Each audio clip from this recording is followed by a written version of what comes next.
Reverendíssimo Padre Neuci, presidente desta celebração eucarística, amado povo de Deus presente nesta igreja matriz e internautas que nos acompanham pela Rede Santa Rita e pela Rádio Ativa Comunicações. Chegamos ao quinto domingo da Quaresma. A Quaresma já está indo.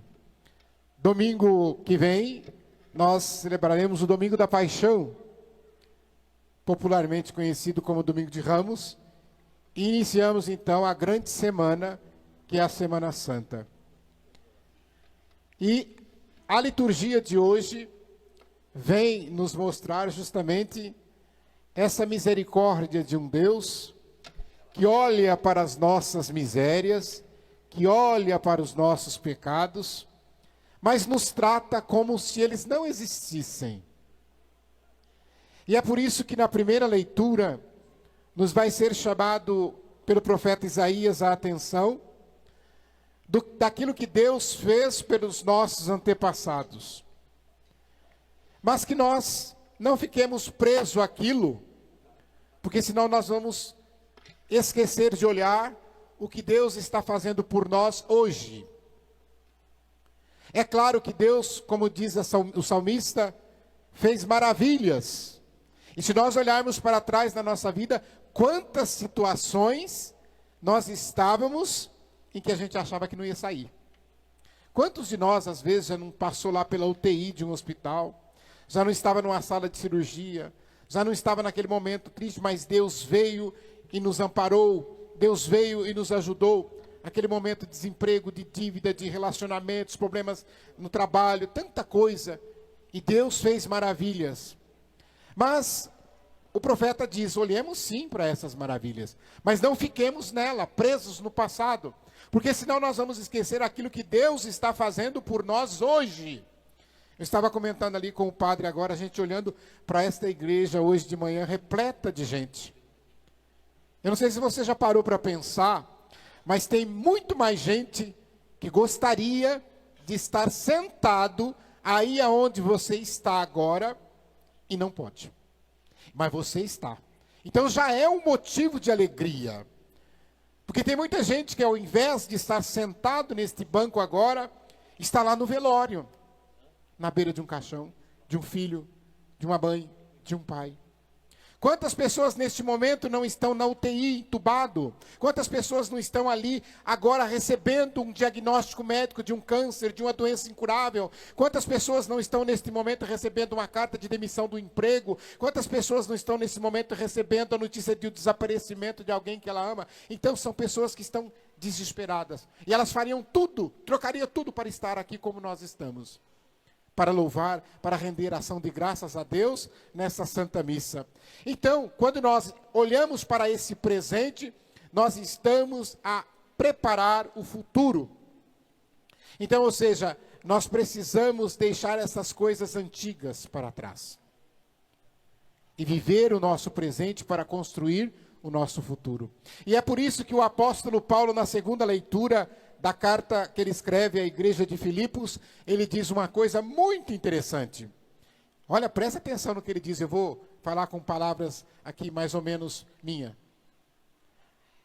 Vocês estão achando que está bom, mas o melhor ainda está por vir. Olha o que o apóstolo está dizendo. O melhor ainda está por vir. Tudo que nós louvamos, que agradecemos a Deus, que nós já alcançamos, que nós já conquistamos, Deus está dizendo, a coroa que está reservada para você, ela você nem imagina.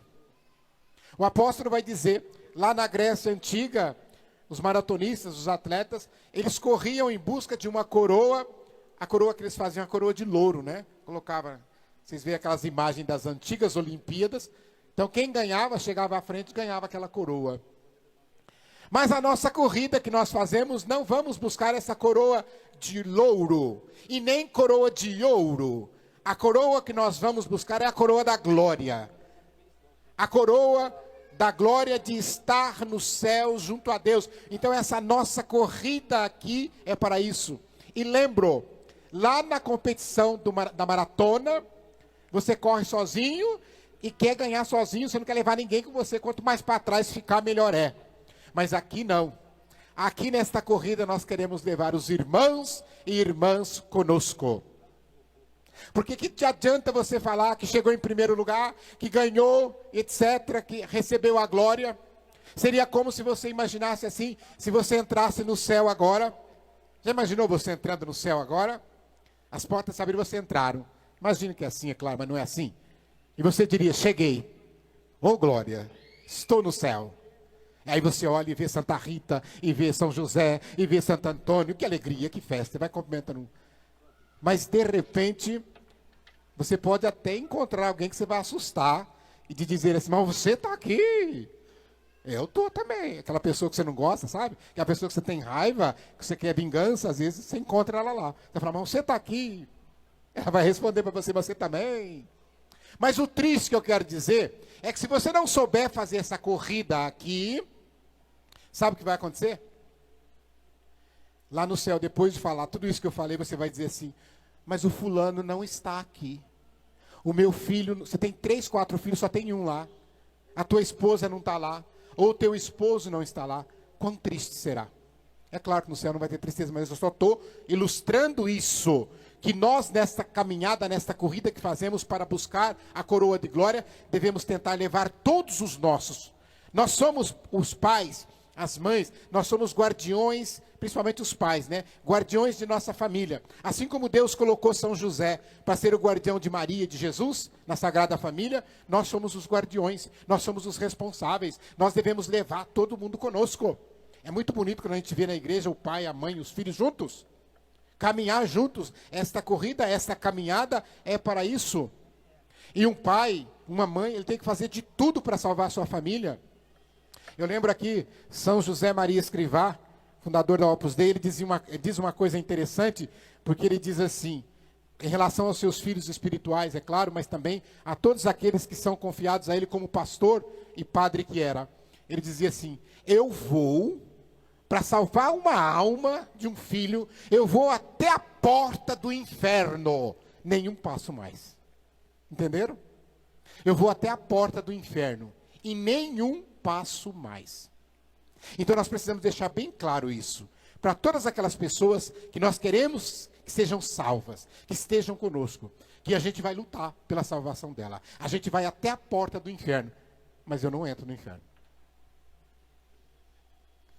Depois chegamos ao Evangelho, e então vem esse rosto misericordioso que eu falei no início, de Jesus com esta mulher, e aqui eu já faço um parênteses, né?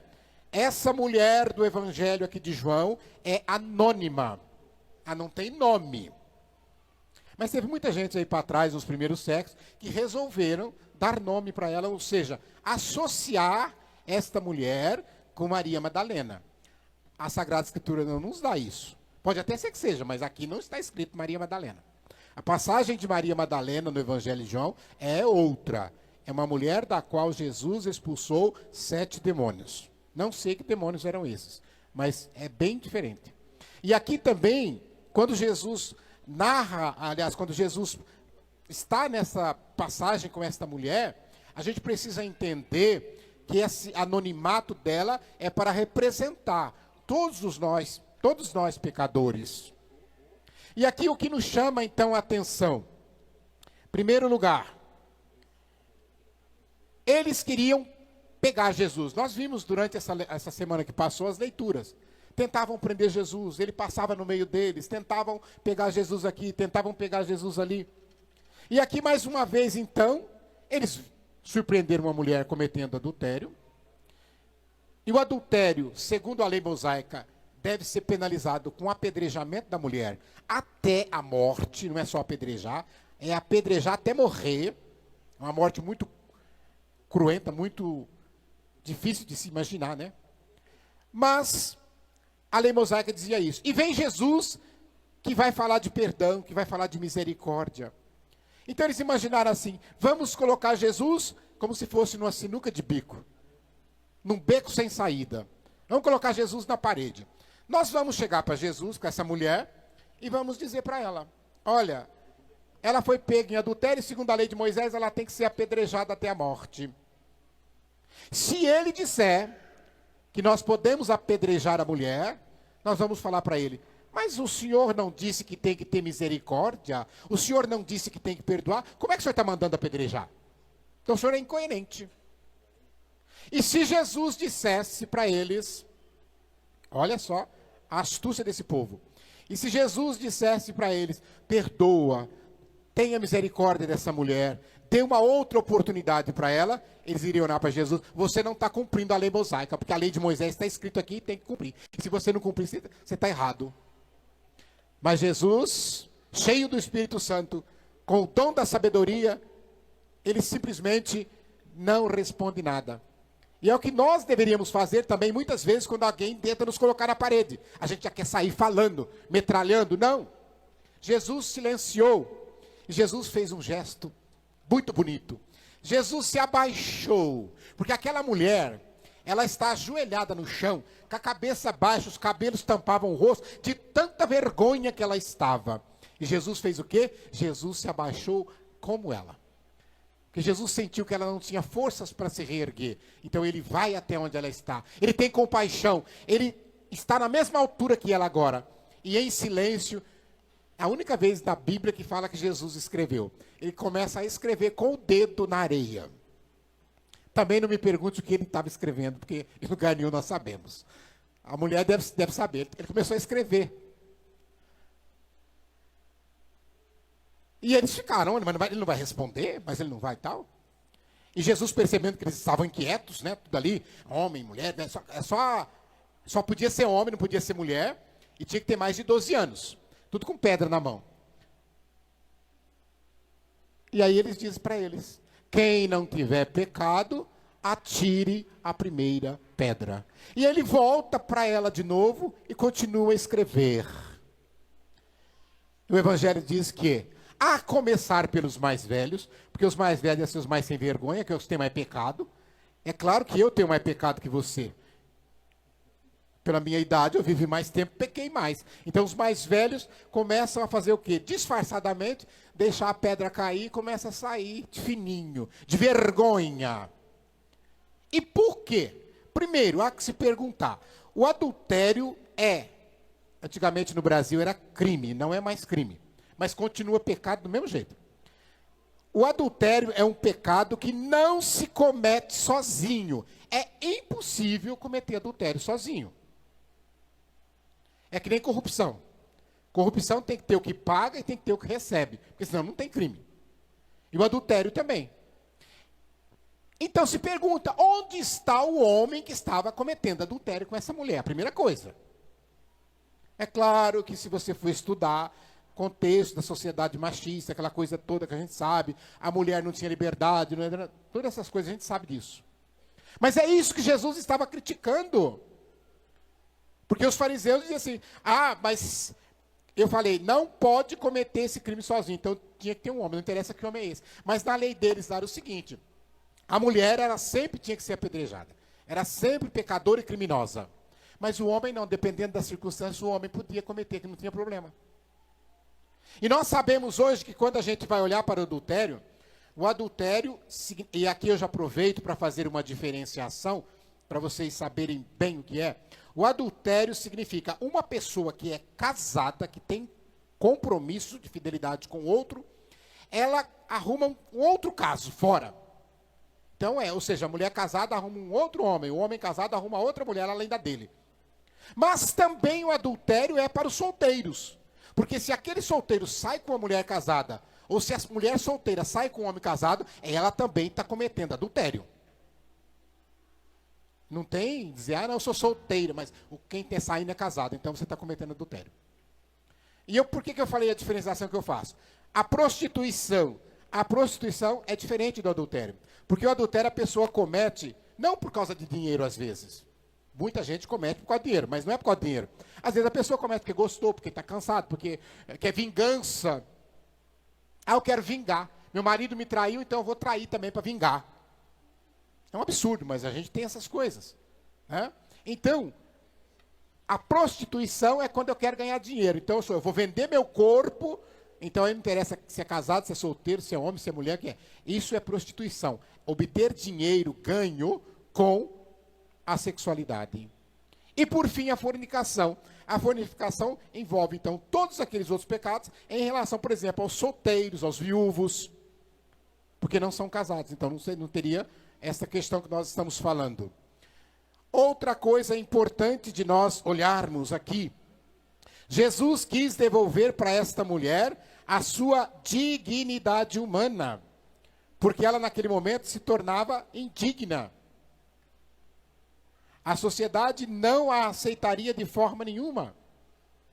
Mas Jesus, quando faz aquele gesto com ela, e aí quando o último sai, deve ser o que tinha 12 anos, o último largou a pedrinha dele, né? A pedrinha devia ser pequenininha, os mais velhos a pedra devia ser assim, né? O último saiu, e Jesus vai perguntar para ela: ninguém te condenou? E ela vai dizer: ninguém. E Jesus diz uma coisa tão bonita, né? A gente ouvir de Jesus para nós também isso. Eu também não te condeno. Olha que bonito. Jesus então perdoou aquela mulher. Só que ele não perdoou para que ela fosse voltar de novo. Não, ele perdoou e disse uma coisa para ela: vá e não peques mais. Então Jesus não condenou, mas ele fez uma advertência para que ela não cometesse mais aquele pecado. Porque aquela mulher viu a morte. Ela não tinha saída. Ela sabia: eu vou morrer. De uma forma muito assim violenta. E de repente aparece no caminho dela Jesus. Jesus que salva naquele momento a vida daquela mulher. Porque Jesus ama. Então olha que bonito, né? Nós, quando amamos as pessoas, a gente consegue fazer gestos divinos para essas pessoas. E Deus, quando nos ama, e ama tanto Deus nos ama, que Ele realiza gestos humanos como esse de Jesus. Como se tivesse um coração humano, para compreender, para entender a dor que aquela mulher estava passando. Para entender a maldade do coração daqueles homens que queriam apedrejar esta mulher. Eu concluo lembrando, é muito fácil para nós que estamos na igreja não ver as pessoas com as suas necessidades, com as suas lágrimas, mas a gente vê a lei. É isso, acabou. Com isso nós alimentamos, é como se fosse uma esclerocardia, que é o entupimento das veias, impedindo de circular, impedindo as pessoas de se aproximar de Jesus. Não chega perto porque você está muito pecadora. Ora, mas se é Ele que perdoa os pecados, e você não deixa eu chegar nele, como é que eu vou ser perdoado? Porque tem isso, né? Tem aqueles que se põem como barreira para evitar que as pessoas se aproximem de Jesus, para que possam mostrar a sua dor, mostrar a sua lágrima.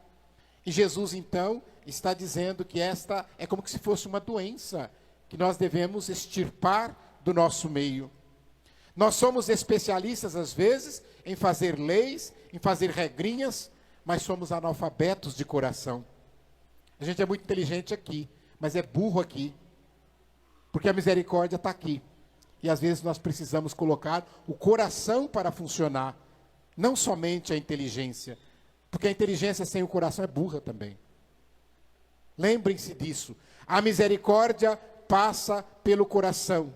Mas se com a inteligência, ela passa pela justiça também. E a misericórdia é uma coisa, o maior atributo de Deus. E a misericórdia é tão bonita, porque eu costumo sempre dizer assim: Deus nos ama tanto. Ele olha o nosso passado com a justiça. Olha o nosso presente com amor. E olha o nosso futuro com a misericórdia. Por quê? Pior que você esteja, Ele sabe que pode lá à frente você ser alguém, você se reerguer, e como essa mulher caída, se levantar e ser uma nova pessoa e dizer: o que era velho já passou, as coisas antigas ficaram para trás. Em Cristo Jesus, nova vida, novo homem, nova mulher. Louvado seja nosso Senhor Jesus Cristo.